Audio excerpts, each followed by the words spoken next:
Sea of Thieves has a few locations that you've probably heard of, but that you can't go visit.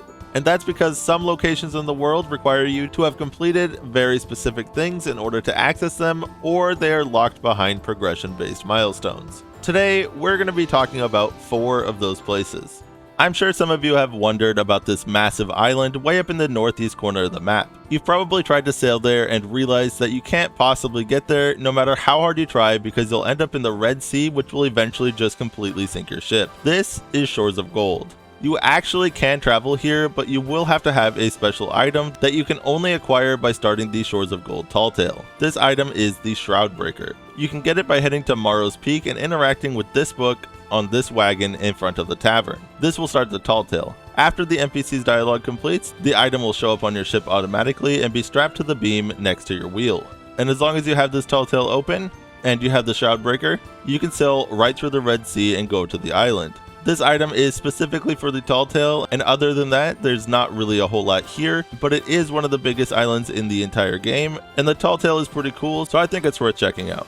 The next place we're going to be looking at is the Reaper's Lair. The Reaper's Lair is an insanely huge, almost hidden part of the map. This place is full of NPCs that can tell you a lot more about the Reapers and the Servants of the Flame, as well as being a place where you can perform the Ritual of the Flame to unlock the Skeleton Curse. It's also home to the NPC that will sell you more cosmetics for that curse, the Bonesmith.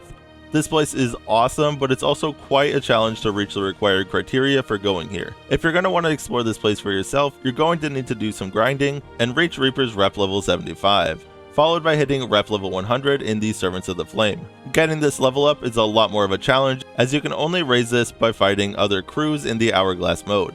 Once you've reached these milestones, you'll have to head to Reaper's Hideout at I-12 and talk to the NPC to unlock a song that you can play right here in the middle of the Reaper's tent to lower this elevator that's hiding in plain sight. The last 2 are kind of a mix of one location that's split into 2 different places that have different requirements for entering. The first part that we're going to be looking at is the Pirate Legend Hideout of Athena's Fortune. This is a crazy cool place where you can see and talk to some of the Pirate Legend NPCs, as well as the Pirate Lord, a shop, and a shipwright that will sell you a ton of exclusive stuff that you'll only be able to purchase while you're down here. The only way to access this place is if you actually become a Pirate Legend yourself. In order to do that, you're going to have to reach rep level 50 with at least 3 of the main factions, which are Gold Hoarders, Order of the Souls, Merchants Alliance, Reapers, or Hunter's Call. After achieving this, you'll need to head to any tavern and talk to the mysterious stranger in the back. They will give you a song that will allow you to open a secret passage to the hideout if you play it right in this location. After you've spent some time down there, you've probably noticed that there's this door that looks like there might be some way to open it. And well, you'd be right.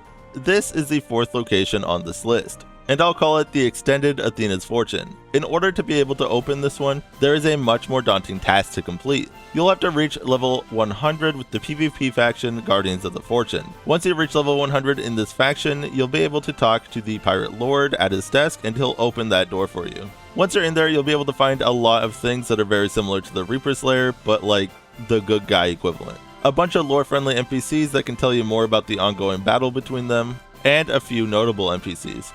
If you head over to the opposite side of the area near the waterfall, you'll be able to find Merrick, and he'll be able to help you perform the Blessing of the Athena's Fortune ceremony that will unlock the Ghost Curse for you.